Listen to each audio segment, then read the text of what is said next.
నమస్తే సత్యం ధర్మ న్యూస్ కి స్వాగతం. నా పేరు యశ్. పశ్చిమ బెంగాల్ కలకత్తాలో జరిగిన జూనియర్ డాక్టర్ అత్యాచారంపై దేశవ్యాప్తంగా డాక్టర్లు ర్యాలీ చేస్తున్నారు. ఇదే కార్యక్రమంపై శ్రీకాకుళం జిల్లా పలాసలో కూడా డాక్టర్లు ర్యాలీ చేస్తూ నిరసన తెలియజేశారు. ఆ వివరాలు ఇప్పుడు చూద్దాం. పశ్చిమ బెంగాల్ కలకత్తాలో జరిగిన మెడికల్ ట్రైనింగ్ విద్యార్థి పైన అత్యాచారం పైన ఈరోజు శ్రీకాకుళం జిల్లా పలాసలో ర్యాలీ అయితే జరుగుతుంది. డాక్టర్లందరూ కూడా ర్యాలీ చేస్తున్నారు. ఆ విషయం పైన మాట్లాడే ప్రయత్నం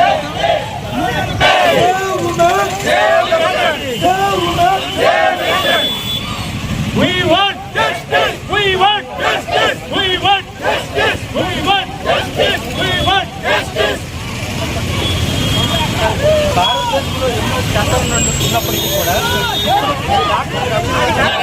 ఎలాంటి రక్షణ కావాలని కోరుకుంటున్నారు? ఎలాంటి రక్షణ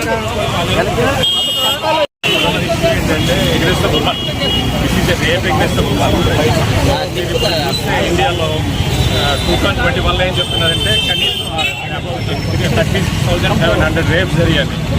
this is very brutal act. Rape చేసి మర్డర్ చేయడం అనేది horrible thing, especially in our society ఫిమేల్స్కి. దానికి తోడు ఏంటంటే ఒక డాక్టర్ డ్యూటీలో ఉన్న ఆవిడ రోజంతా డ్యూటీ చేసి నైట్ కాస్త తీసుకున్నామంటే ఒక సెమినార్ అక్కడ మెడికల్ కాలేజ్ ఆల్రెడీ ర్యాలీలో హాస్పిటల్ మెడికల్ కాలేజ్.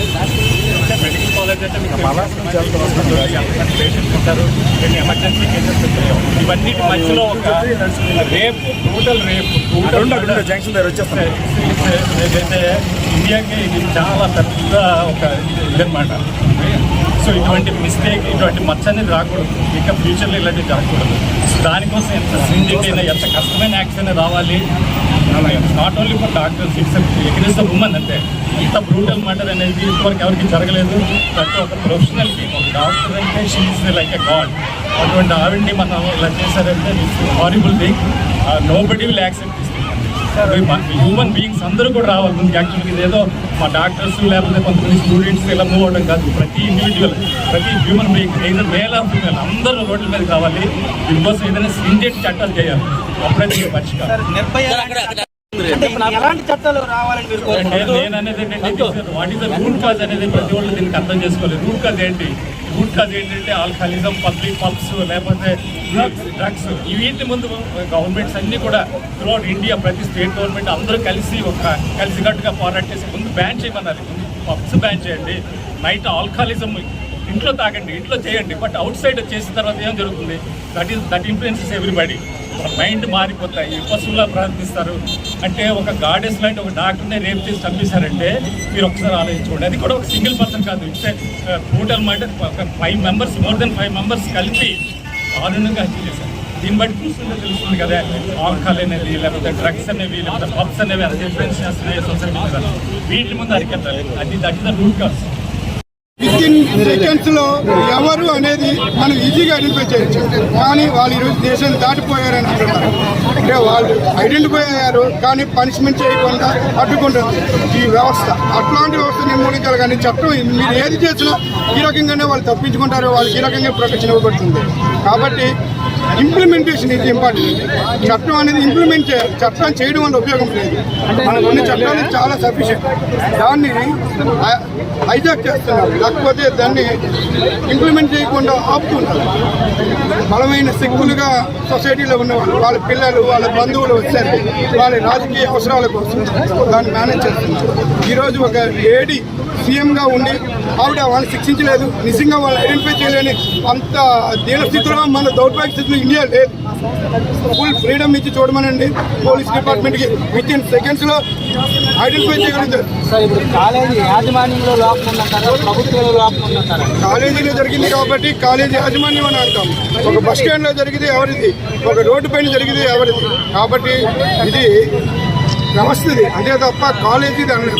ఈరోజు ఒక డిగ్రీ కాలేజీలో జరిగితే ఏమంటారు? లైక్ సొసైటీలో ఉంటుంది. సొసైటీలో చేంజ్ రావాలి, పేరెంట్లో చేంజ్ రావాలి, గవర్నమెంట్లో చేంజ్ రావాలి. తప్పు చేస్తే శిక్ష పడుతుందనే భయం ఉంటుంది. ఆ ఉన్న రోజున ఇది ఉంటుంది. ఎవరి ప్రాణం ఎవరికి రేప్ చేస్తే ఊడి తీస్తారని చెప్పండి, ఎంతమంది రేప్ చేస్తారు? అది కాకపోవడమే ఈరోజు సొసైటీ. డాక్టర్ కోసం అని చెప్పేసి మేము ఒక మహిళ వర్కింగ్ ఉమెన్ ఆవిడకి అన్యాయం జరిగిందంటే ఒక హైయెస్ట్ ప్రొఫెషన్గా ఆవిడకే ఇది అన్యాయం జరిగినప్పుడు ఒక సామాన్య ఒక మహిళకి ఎక్కడే వర్క్ చేస్తున్నప్పుడు కూడా జరగని గ్యారెంటీ ఎక్కడ లేదు మనకి. ఈరోజు విద్యార్థులు కానీ డాక్టర్స్ కానీ పొలిటీషియన్స్ కానీ రోడ్ ఎక్కారంటే they want protection for the girls, they want working women. మన ఆడవాళ్ళు గౌరవించలేనప్పుడు మనం ఎక్కడ కూడా ఏమి కూడా సాధించాం. ఎక్కడైతే స్త్రీలు గౌరవించబడతారో అక్కడే అభివృద్ధి జరుగుతుందని నేను భావిస్తున్నాను. ఈ చేంజ్ అనేది from inside not from out side. అంటే ఇంటి దగ్గర స్టార్ట్ అవ్వాలి.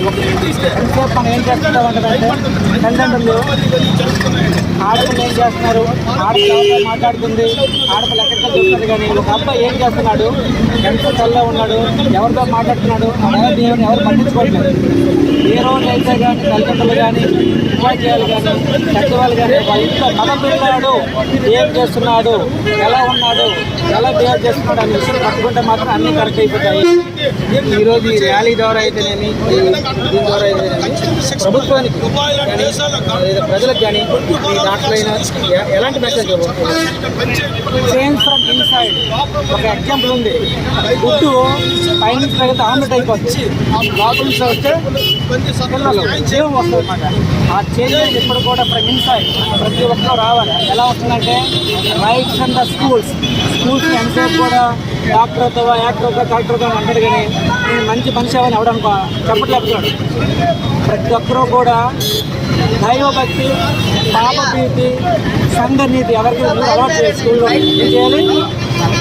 దైవ ప్రీతి, పాపభీతి, సంఘనీతి, ఆ 3 అలవాటు చేయాలి పిల్లలకి. ఏ రోజైతే 3 అలవాటు పడతాయో అప్పుడు వాళ్ళు ఒక మంచి విధంగా తీర్చిపడతారు, వాళ్ళే ప్రొటెక్షన్ చేస్తారు మనకు. ఇప్పుడు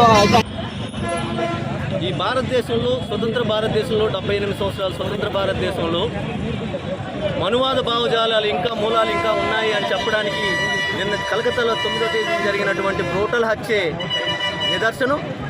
ఈ భారతదేశంలో మొదటి నుండి కూడా స్త్రీ ఎదగకూడదు, చదవకూడదు, ఉద్యోగం చేయకూడదు, పాలించకూడదు అనే పద్ధతిలో రోజు రోజుకి స్త్రీల మీద హత్యలు పెరిగి అత్యాచారాలు పెరుగుతున్నాయి. దీన్ని నివారించే పద్ధతిని ప్రభుత్వాలు ఎక్కడా కూడా చూపించట్లేదు. ప్రతిసారి కూడా కొత్త చట్టాలు తెస్తున్నామనే చెప్తున్నారు తప్ప చట్టాల అమల్లో మాత్రం చాలా జాప్యం చూపిస్తున్నారు. ఈ ఒక మెడికోని చాలా అత్యంత దారుణంగా అత్యాచారం చేసి చంపడాన్ని మేము ఖండిస్తున్నాం. ఇలాంటి హత్యలు జరగకుండా అత్యాచారాలు జరగకుండా ఉండాలి అంటే ముఖ్యంగా ఉండే ఏవైతే సెల్ ఫోన్లో ఉండే చెడు యాప్లు కానీ లేకపోతే వీధుల్లో విచ్చలవిడిగా అమ్మకాలు, అమ్మకాలను కానీ నిరోధించగలిగి